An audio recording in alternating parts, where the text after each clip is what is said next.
Senator Bernie Sanders conducts a news conference on July 5, 2011. Photo by Tom Williams. Roll call. CQ roll call via AP Images. Thank you for signing up. For more from The Nation, check out our latest issue. Subscribe now for as little as $2 a month. Support progressive journalism. The Nation is reader-supported. Chip in $10 or more to help us continue to write about the issues that matter. Thank you for signing up. For more from The Nation, check out our latest issue. Travel with The Nation. Be the first to hear about Nation Travel's destinations, and explore the world with kindred spirits. Sign up for our wine club today. Did you know you can support The Nation by drinking wine? The Washington Post has fallen into the habit of accusing Bernie Sanders of misleading the public, even in cases where the evidence is strongly on the side of the Vermont senator. Back in July, the Post's fact-checker Glenn Kessler objected to a statement Sanders made in the first debates in the Democratic presidential primaries: 3 people in this country own more wealth than the bottom half of America. Kessler acknowledged that this snappy talking point is based on numbers that add up.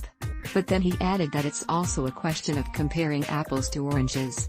According to Kessler, it makes no sense to compare rich apples like Jeff Bezos, who own real capital, with millions of poverty-stricken oranges, who possess only debt. In Kessler's words, people in the bottom half have essentially no wealth, as debts cancel out whatever assets they might have. Ad policy. Kessler's puzzling rebuttal drew much criticism, including sharp words from John Nichols of The Nation. Simply on logical terms, it's hard to understand why one should exclude the poor from comparisons with the rich simply because the poor have debt rather than capital. Indebtedness combined with a lack of assets, after all, is a big part of the condition of being poor. Kessler's reasoning, it's impossible to compare the rich with the poor at all. Last Wednesday, the Post took issue with a Sanders tweet that stated, 500,000 Americans will go bankrupt this year from medical bills. The fact-checker acknowledged that Sanders was providing an accurate gloss on some of the scholarly literature on this topic, including an editorial from the American Journal of Public Health, AJPH. But the fact-checker claimed that the AJPH editorial did not undergo the same peer-reviewed editing process as a research article. This assertion is misleading. The editorial was appropriately peer-reviewed. More from Jeet Heer. The gravamen of the Washington Post's fact-check is that there is another scholarly article that gives a lower number than 500,000 medically induced bankruptcies. But the Post's preferred study differs on methodological grounds which are themselves shaky and contestable. The study takes an extremely narrow view of causation and counts only people whose bankruptcy was caused by a hospitalization. It only takes a moment's reflection to realize that there are many other ways that medical debt can accrue aside from hospitalization, including loss of income. The AJPH editorial is on firmer grounds in recognizing that people who suffer from health problems are likely pushed into poverty by multiple interconnected factors that are not in reality separable. As with the earlier fact-check on inequality, the Washington Post is trying to use fact-checking as an ideological weapon.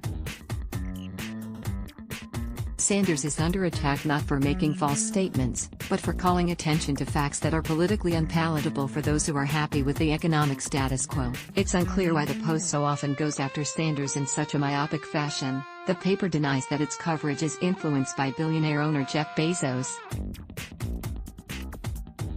But institutional bias can be more subtly grounded in factors like the economic class of the editors or the newspaper being embedded in elite Washington culture. With these polemics disguised as rebuttals, the Post is discrediting the entire journalistic genre of fact-checking. This is dangerous in a way that goes beyond any damage it does to Sanders as a presidential candidate. In truth, Sanders has little to worry about.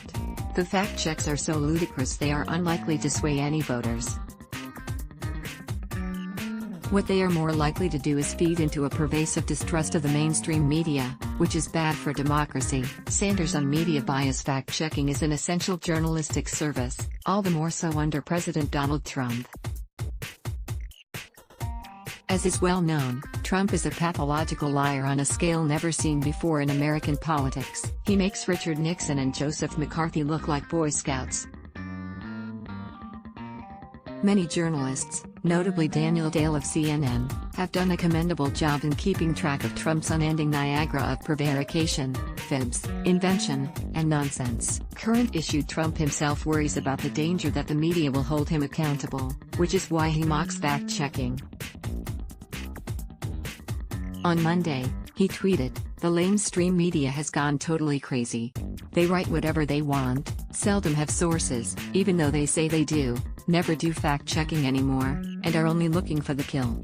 They take good news and make it bad. They are now beyond fake, they are corrupt. The good news is that we are winning. Our real opponent is not the Democrats, or the dwindling number of Republicans that lost their way and got left behind. Our primary opponent is the fake news media. In history of our country, they have never been so bad." Maggie Haberman of the New York Times offers a useful gloss on Trump's tweets. A Trump advisor, who spoke on the condition of anonymity, said weeks ago that the president, whose own approval ratings have stayed upside down, needs voters to feel negatively not just about his opponents but about long-standing institutions. Haberman's analysis is persuasive. Trump's path to re-election runs through discrediting any independent institution that might hold him accountable, be it the FBI, congressional Democrats, or the mainstream media. Unfortunately, the media sometimes helps Trump along in his desire to tarnish them as reliable independent sources of truth. The Washington Post is doing journalism no service by turning fact-checking, which should be grounded in empirical evidence, into a tool for polemical mudslinging. We need accurate, sober, well-aimed fact-checking more than ever to document Trump's many lies, as well as the occasional false statements of other politicians, including Sanders. Unfortunately, the Washington Post has decided to expand the parameters of fact-checking in a way that undermines the entire enterprise. The mainstream media has already lost the MAGA heads who agree with Trump's crusade against fake news. Now they might also lose the millions of Americans who recognize that Sanders' presentation of economics is closer to the mark than the Post's bizarre exercises in politically motivated nitpicking. Let's block ads. Why?